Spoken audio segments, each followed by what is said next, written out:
The photograph made its way around the table like a joke passed between friends. German pilots gathered in the officers' mess at Taman Airfield, passing cigarettes and glasses of schnapps, their laughter rising into the wooden rafters. The image showed an American fighter plane with a long cannon barrel protruding from its nose, the Bell P-39 Airacobra. Der Cobra ohne Zahn, someone said. The Cobra without fangs. The Americans had rejected it. Too slow for high-altitude combat. Too awkward for the skies over Western Europe.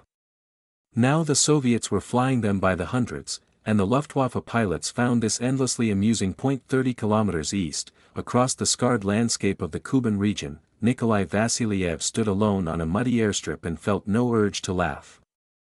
Spring 1943 had brought warmer weather but no comfort. The 23-year-old pilot stared at the row of Airacobras lined up before him, strange machines with their engines mounted behind the cockpit, their tricycle landing gear giving them an odd, nose-high posture on the ground. His squadron had just received orders to transition from the familiar Yak-1 to these American Lend-Lease fighters. His comrades had offered condolences as if he had been diagnosed with a fatal illness. The Airacobra had earned its reputation through blood. Soviet pilots called it the Widowmaker.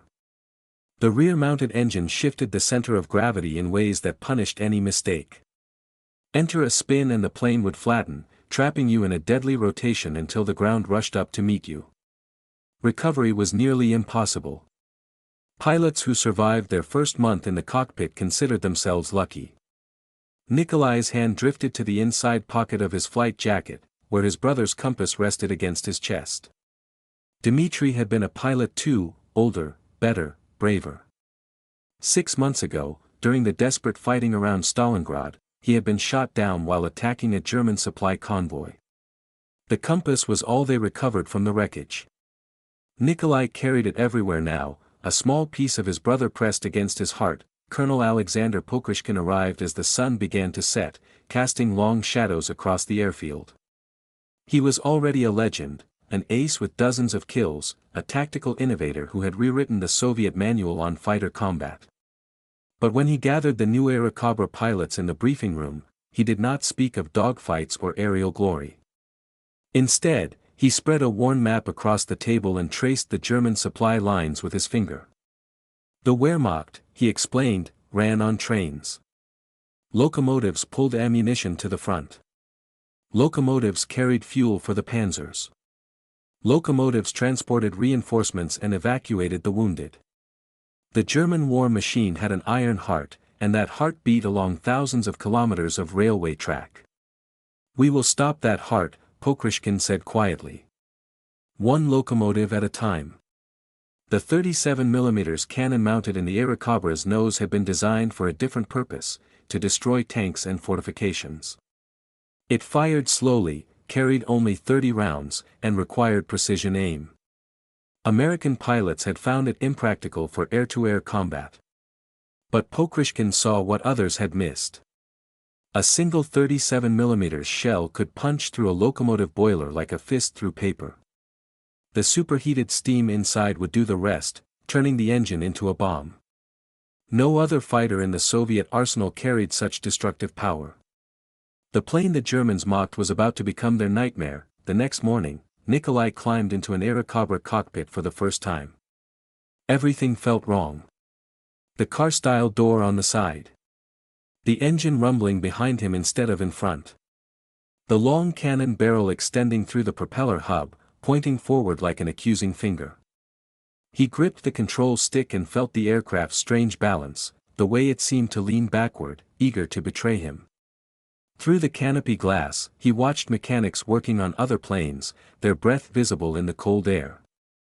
Somewhere beyond the horizon, German pilots were laughing at photographs of this very aircraft. Somewhere beneath the frozen earth, his brother lay in an unmarked grave. Nikolai pulled on his gloves and waited for the signal to start the engine. The compass pressed against his chest, its needle pointing north, steady and patient. He thought about Dmitri, about the supply convoy that had killed him, about all the trains still rolling westward loaded with German soldiers and German bullets. The Airacobra shuddered as its Allison engine roared to life. The vibration traveled through the airframe and into his bones. He was afraid, of the plane, of the mission, of dying in some muddy field far from home. But beneath the fear, something else stirred. Something cold and purposeful. The Germans had laughed at this plane. They would learn to fear it. And Nikolai Vassiliev would be the one to teach them.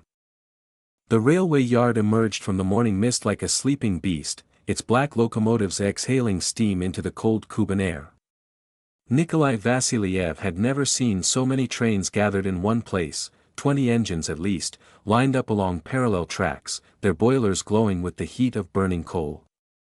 German soldiers moved between the cars, loading supplies destined for the front. Anti-aircraft crews manned their positions around the perimeter, barrels pointed skyward, waiting for threats that would come from above. They did not know that 12 Soviet Airacobras were already skimming across the steppe, flying so low that their propellers nearly touched the spring grass. Lieutenant Kozadov flew lead position, his voice calm over the radio as he counted down the final kilometers. Nikolai held formation on his wing, hands steady on the controls despite the terror hammering in his chest. This was his first combat mission in the Airacobra. 3 weeks of training had taught him to respect the aircraft's quirks, the way it wanted to roll during hard turns, the deadly flat spin that awaited any pilot who grew careless. But nothing had prepared him for the reality of flying toward guns that would soon be shooting back. The attack began without warning. Kozadov's voice crackled once, now, and the formation split apart like a fist opening into fingers. Nikolai pushed the throttle forward and dove toward the rail yard, the Allison engine screaming behind him. Tracers rose from the ground, orange thread stitching patterns across the gray sky. A German gunner found his range too quickly. Bullets punched through Nikolai's left wing, leaving holes the size of his fist. He held his course, fighting the urge to climb away from danger, remembering Pokrishkin's words, low and fast, never give them a steady target. His first locomotive filled the gun sight, a massive Class 52 Kriegslok, the workhorse of German military transport. These engines had been built specifically for the Eastern Front, simplified designs that could be manufactured quickly and maintained in harsh conditions. Thousands of them carried the supplies that kept the Wehrmacht fighting. Nikolai pressed the trigger. The 37mm cannon roared once, the recoil shuddering through the airframe. The shell struck the locomotive's boiler just below the smokestack. For a heartbeat, nothing happened. Then the boiler ruptured.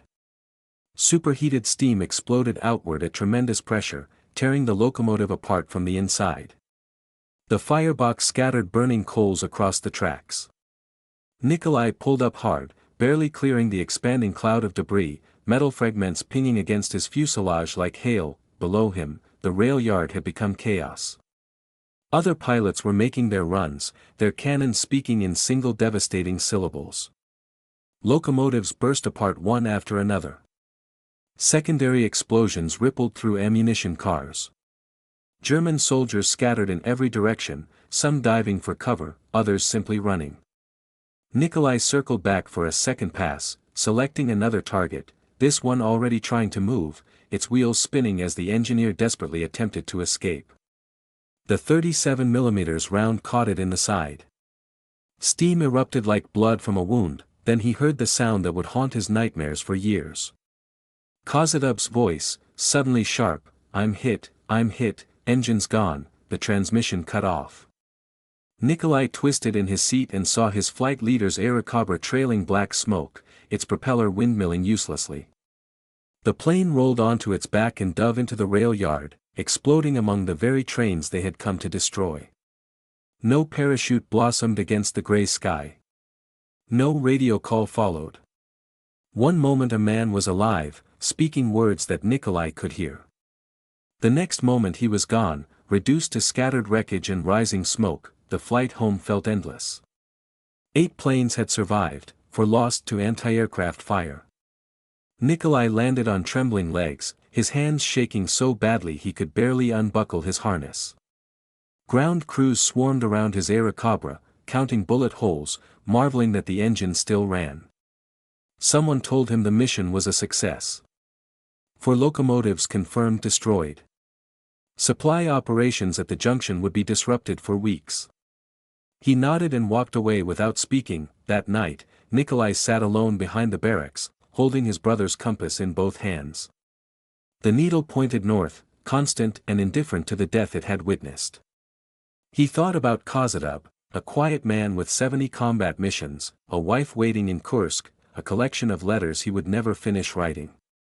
The 37mm cannon had killed locomotives today. But locomotives were not the only things dying in this war. Somewhere in the darkness, German repair crews were already working to clear the tracks. Tomorrow there would be more trains. Tomorrow there would be more missions. Nikolai closed his eyes and tried to remember what peace had felt like. The memory would not come. Oberleutnant Werner Brandt had studied the intelligence reports until he could recite them from memory. Soviet Airacobra squadrons were bleeding the Wehrmacht's railway network dry. Locomotive losses had tripled in 2 months. Supply trains sat idle at distant junctions, their cargoes rotting while frontline units starved for ammunition. Berlin demanded answers. The Luftwaffe provided Brandt and his squadron of Bf 109 fighters, the finest interceptors Germany had ever produced. Their orders were simple: find the locomotive killers and destroy them. Nikolai Vassiliev knew nothing of the trap waiting above the clouds near Kromsk. His squadron had received intelligence promising minimal fighter cover, a routine mission against another locomotive depot. But as the 12 Airacobras descended toward the rail yard, sunlight flashed on metal high above. German fighters dove out of the morning sky like falcons striking prey. The hunt had reversed. The hunters had become the hunted. The first Airacobra died before its pilot could react, torn apart by cannon fire from a 109 that appeared from nowhere. Nikolai threw his plane into a desperate turn, the G-forces pressing him into his seat as tracers streaked past his canopy. Everything he had learned about the Airacobra's weaknesses screamed at him: too slow, too heavy, hopeless in a dogfight against nimble German fighters. But Pokrishkin had taught him something else. At low altitude, in the twisting chaos of close combat, the rules changed. The Airacobra could absorb punishment that would destroy lighter planes. Its 37mm cannon, useless in a turning fight, became devastating against any enemy foolish enough to cross directly in front. The battle sprawled across the sky above the burning rail yard. Soviet and German planes wove between columns of black smoke, anti-aircraft fire rising from both sides in confused fury. Nikolai found himself chasing a 109 through a narrow gap between 2 burning locomotives, the heat buffeting his wings, the stench of coal smoke filling his cockpit. The German pilot was good, better than good, but Nikolai had spent months flying inches above the steppe, learning to trust the Airacobra's stability at low level. He stayed with him through turn after turn, neither pilot able to gain advantage. Then the German made his move. He pulled up hard, trying to use his superior climb rate to escape into the vertical. Nikolai followed, knowing he was losing ground with every second, watching the 109 pull away above him. But instead of continuing the climb, the German rolled inverted and dove back down, trying to catch Nikolai in a scissors maneuver. It was a textbook move, perfectly executed. It should have worked. But Nikolai had seen the red number painted on the 109's fuselage, the same marking intelligence had attributed to Brandt's squadron. This was not just any pilot. This was the man who had killed 3 Airacobras this month. This was personal. Nikolai did something no rational pilot would attempt. Instead of following the scissors, he chopped his throttle and dumped his flaps, deliberately bleeding speed in a maneuver that should have been suicidal. The Airacobra shuddered and dropped like a stone. Brandt's 109 overshot, suddenly finding itself directly in front of a plane it had expected to be behind. For one frozen moment, Nikolai had a perfect shot. The 37mm cannon's crosshairs centered on the German cockpit. His finger touched the trigger but he did not fire. Instead, he watched Brandt realize his mistake, watched the German pilot wrench his plane into a desperate escape turn. The 109's wingtip caught a telegraph pole that neither pilot had seen. The impact was almost gentle, a slight shudder, a spray of wooden splinters, but at 200 km/h, gentle was enough. Brandt's fighter cartwheeled into a wheat field, trailing debris across the golden stalks. No explosion followed. The plane simply came apart, scattering pieces of itself across the Soviet countryside. Nikolai circled once, low and slow, searching for movement. He saw the cockpit canopy, shattered and empty. He saw a boot lying in the wheat. He saw nothing that looked like a living man. Then he turned for home, climbing away from the smoke and the burning trains and the broken body of an enemy who had almost killed him. 5 Airacobras returned that day. Nikolai landed with 97 bullet holes in his aircraft. The ground crew chief walked around the plane 3 times, shaking his head in disbelief. That night, Nikolai wrote a letter to Kozadub's wife. He had been trying to write it for weeks. The words finally came, though they felt inadequate for the weight they carried. He did not mention Brandt. Some victories were too hollow to celebrate. Autumn painted the Kuban steppe in shades of gold and amber, but Nikolai Vassiliev no longer noticed beauty. 3 months had transformed him from a frightened replacement pilot into something harder, something he barely recognized when he caught his reflection in the canopy glass. 11 locomotive silhouettes now decorated the fuselage beneath his cockpit, each one representing a machine destroyed, a supply line severed, a small piece of the German war effort turned to twisted metal and scattered steam. The 37mm cannon that the Luftwaffe had mocked had become the most feared weapon on the Eastern Front's railway network. The numbers told a story that German logistics officers struggled to explain to Berlin. Locomotive losses had reached catastrophic levels across the southern sector. Repair facilities worked around the clock but could not keep pace with the destruction. Trains carrying ammunition for Operation Citadel sat idle in distant marshalling yards. Reinforcements meant for the Kursk salient never arrived. The Soviet Airacobra squadrons had found a vulnerability that no one had anticipated, and they were exploiting it with systematic brutality. Intelligence identified the final target in late September, a massive locomotive concentration near Rostov-on-Don. German planners had gathered engines for a major offensive push, parking them in a heavily defended depot while repairs and preparations continued. 43 locomotives in one location, the largest concentration the Soviets had ever discovered. Destroying them could cripple German operations for months. 24 Airacobras would participate in the largest coordinated attack of the entire campaign. Nikolai would lead the second wave. Dawn broke cold and gray over the depot as the first Soviet planes descended from the clouds. Nikolai watched from 3 kilometers back, counting the explosions as they rippled across the target. The 37mm cannon spoke their single-word sentences, death, death, death, and locomotives burst apart like overripe fruit. Steam clouds rose into the morning air, mixing with the black smoke of burning coal and the orange flames of secondary explosions. Ammunition cars detonated in chains of fire. German anti-aircraft crews fired desperately, their tracers stitching wild patterns across the chaos, but the Airacobras came too fast and too low for accurate targeting. Nikolai pushed his throttle forward and dove into the inferno. The depot had become a landscape from nightmare, twisted metal, scattered debris, burning figures running between the tracks. He selected his first target, a Class 52 locomotive that had somehow survived the initial attack, its wheels spinning uselessly as the engineer tried to escape. The 37mm round caught it in the boiler. The explosion threw wreckage 50 meters in every direction. Nikolai pulled up through the smoke, feeling the heat against his face through the canopy glass, already searching for his next victim. Then he saw the boy. A German soldier, perhaps 18 years old, running along the tracks between 2 burning trains. His uniform was torn and blackened. He had lost his helmet. He was looking up at Nikolai's plane with an expression of pure terror, knowing that death was descending toward him and that there was nowhere to hide. For one frozen moment, their eyes met through the canopy glass. Nikolai's finger rested on the trigger. The gun sight centered perfectly. All he had to do was squeeze that he did not fire.